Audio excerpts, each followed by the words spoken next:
If anyone's ever watched Teletubbies, they're probably going to get this reference, but I got a secret layer.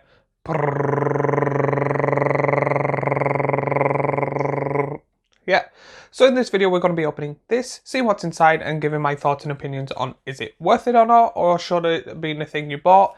Pretty much, I really do like that they've gone down to these small little envelopes. I find them really good. This one is Tale of the Time Stoppers, so let's go and open it.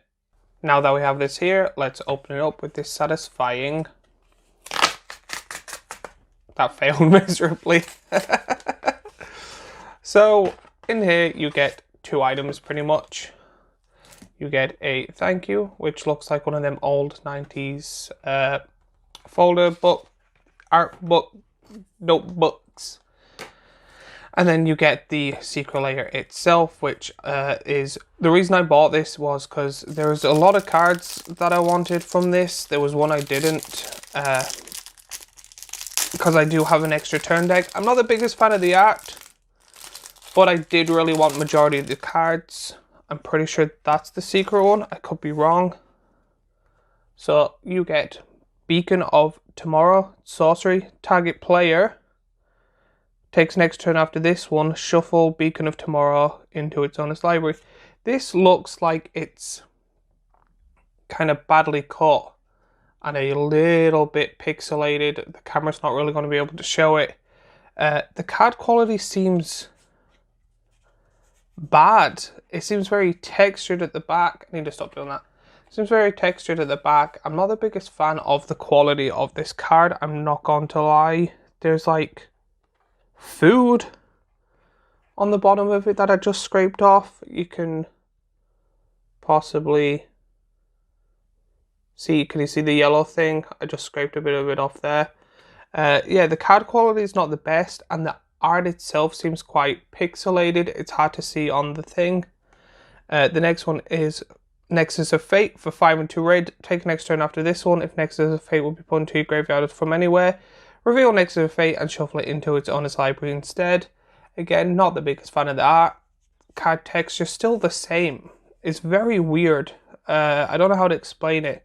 It seems like I bought this off Wish or something like that. But yeah, no, this is legit. Next is Time Revelers.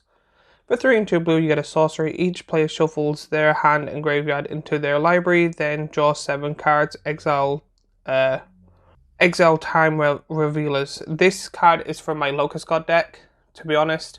The other two are going to go in my extra turn deck, and again, the same problem is the card texture is really weird. I'm not the biggest fan of it. Then there is Time Stop for 4 and 2 blue. You get an instant. That's just take it. I'll just end the turn. This is the card that I'm probably not going to use. These is the reason I bought it. I'm not sure if there was 4 or 5 cards because I bought it for so long ago. But again, the art in this is not the best. There's like dust on this one, and it looks like it was cut slightly. Like there's more border on this side than there's on this side. Yeah, I think I might have just got a bad batch. And then I got a random elf. Like a full art random elf. Whenever enters battlefield, draw a card and is a 1/1. This, yeah, I say the talking bit of this is going to be very interesting. So this is what you get. But as always, let's see the review. So let's go over and review the Tales of the Time Stopper Secret Lair. Now when I bought this and opened it up, as you previously seen, I thought I got this from like the black market or Wish. The card quality was really bad. There was like crumbs and markings on some of them. And then the secret card that I was like, okay, do you know what? I'm going to risk it. Because this was a Secret Lair I was kind of 50-50 on. I was going to use majority of the cards. There was like one I didn't want to use. And I was like, do you know what? The secret card might be worth it. But again, going through this, I was like, I'm still going to use them, but the card quality seemed really rough. Like the cardboard and rubbing the card seemed very with texture. There was like food or yellow, like crumbs, like kind of like a biscuit. I don't know what to call it. Was like pressed in on the bottom of one of them. It seemed like some of the cards were cut just slightly to the side. Now again, I could have just got a bad version of it, like maybe the end of the printing where they're running out of like ink and stuff, and the cut machine was just slightly off by like a millimeter or two, but I wasn't really happy with the quality of the cards. And then the secret card just being a random green full art elf just seems to be like they had a load and just threw it in. Again, I'm not happy with this Secret Lair overall. To be honest, I'm going to say this outright. This is the worst Secret Lair I have bought, and I thought it was going to be better. I knew I didn't have high hopes for this, but I thought it would just be a classic. This is the Secret Lair. It is quite good for what I bought. I'm happy I bought it.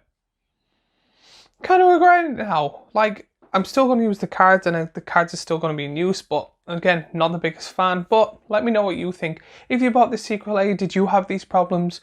Let me know in the comments down below. While you're there, remember to like, subscribe, and do all that YouTube stuff, and watch more of my content. But as always, I have more Magic the Gathering videos here, a playlist of Magic the Gathering stuff here, and a subscribe button here, which again, every little helps, and I'll see you all in the next video.